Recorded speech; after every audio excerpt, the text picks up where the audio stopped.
They didn't just destroy the bridge. They came with chainsaws with a crew in broad daylight, as if their monstrous act was some kind of community service. A high-pitched screech of outrage echoed across the creek. And it wasn't from me. It was from Karen, the self-appointed queen of the Meadow Creek HOA. That monstrosity is an eyesore, she'd shrieked, her voice cutting through the humid summer air like a shard of glass. A blight on our aesthetic. I stood there, utterly numb, watching a 2-month labor of love a simple footbridge I'd built to connect my property to the old fishing pier reduced to a pile of splintered, waterlogged debris. My hands, still calloused and dirty from the work, hung uselessly at my sides. How could someone do this? What gives a person that kind of audacity? The next day, I was numb, but something clicked. It wasn't just a bridge. It was a symbol, a line they'd crossed. I went to the courthouse and the clerk, a kind old man named Henry, saw the look in my eyes. He slid a stack of plat maps and property deeds across the counter. You're new to the subdivision, right? The HOA can be difficult. The words were like a small, unexpected kindness. I spent 3 days sifting through yellow documents, my fingers tracing lines on faded maps, the smell of old paper and dust filling my lungs. I learned things about the original land grants, about easements, about a specific, overlooked clause in the original developer's agreement from 1958. It mentioned a dam.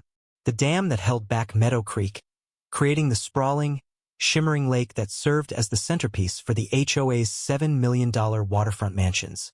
But the land the dam sat on? That wasn't part of the HOA's common property. It was a separate deed, deeded to a single individual, a man named Bartholomew Davies. An almost forgotten name, a whisper in the legal record. My heart began to pound a frantic drumbeat against my ribs. I had a phone number, a distant cousin of my late grandfather's. Could this be the man? I dialed, my hands shaking. A gravelly, old voice answered. Davies speaking. Who's this? My voice caught in my throat. I explained the situation, the HOA, the bridge, the land. He was silent for a long moment, a silence that stretched thin and taut like a wire. Then, a low chuckle. Son, that dam's been in my family for 3 generations. The HOA leases it. They don't own it. The only thing they own is the right to keep the water level high. But the right to the water itself. No, they expanded the lake, you see, for those fancy houses. Pushed the water onto land they don't own. Land that was originally a designated floodplain. A little illegal, if you ask me. A slow grin spread across my face. Oh, Bartholomew, you beautiful, cranky old man. Karen found me a week later, her face a mask of condescending pity. She and a couple of other board members had cornered me outside my home. We've decided, for the sake of community harmony, to offer you a settlement, she said, her voice dripping with artificial sweetness. We will pay for a new bridge, a more appropriate one, and a minor fine for the inconvenience. I looked at her, at the others, at the casual entitlement in their eyes. A minor fine? I chuckled, a hollow sound. You think this is about a fine? You destroyed something I built with my own hands. You trespassed, you committed property damage, and you have the gall to stand here and offer me a pittance. Karen's smile vanished, replaced by a scowl. We are the Homeowners Association. We maintain property values. Your little bridge was a liability.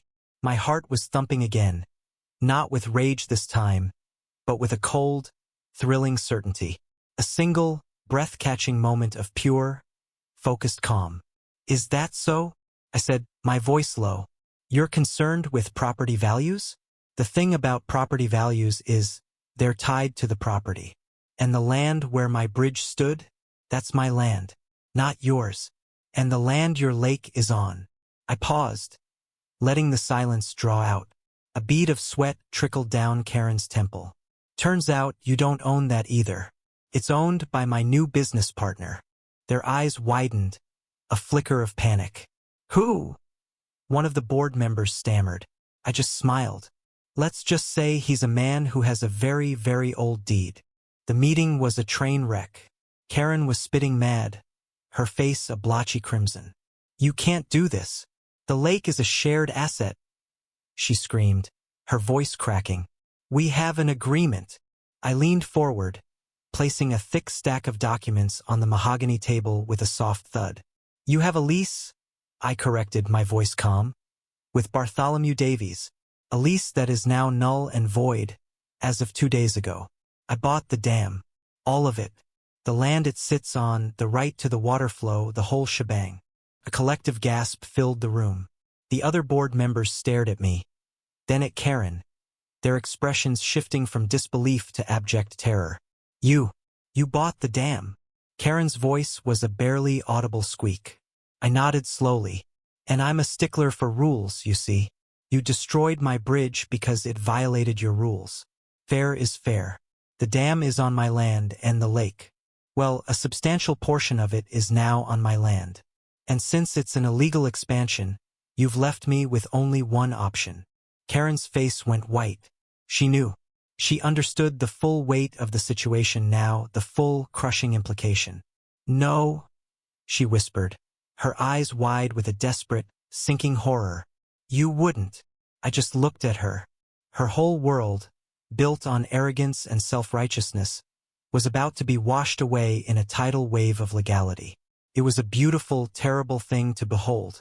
A deep sigh of satisfaction escaped my lips, a sound I hadn't even realized I was holding in. The next morning, the siren from the dam's control tower blared, a haunting, mournful cry that echoed across the valley.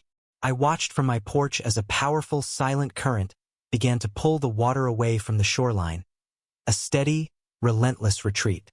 The sound of it, a low, gurgling whisper, was the sweetest music I'd ever heard. It wasn't about revenge, not truly. It was about principle. It was about facing a bully and saying, no more. I watched as the beautiful, manicured lawns of the waterfront mansions began to crumble, the ground turning to black, oozing mud. The expensive boats, once bobbing gracefully on the surface, now rested in a sea of mire, their hulls half submerged in the boggy earth. A woman in a silk bathrobe ran out of her house, her face a mask of shock as she saw the ugly, stinking reality of what had been hidden beneath the glittering surface of the lake. I saw Karen, standing on her grand patio, a trembling mess, watching her million-dollar view disappear, replaced by the ghost of a floodplain she'd helped to illegally reclaim. She had taken a symbol of my hard work and joy and destroyed it. In return, I took the very thing that defined her power and her prestige. But as I watched the water drain away, revealing the raw, ugly truth beneath, I didn't feel triumphant. Just empty. It was a victory, but a hollow one. It was a reminder that when we stand up for ourselves, sometimes we have to be willing to tear down more than just our enemy. We have to be willing to tear down the world they built, too. Was it right? Was it wrong? What's the line between justice and revenge? I'd love to hear your thoughts.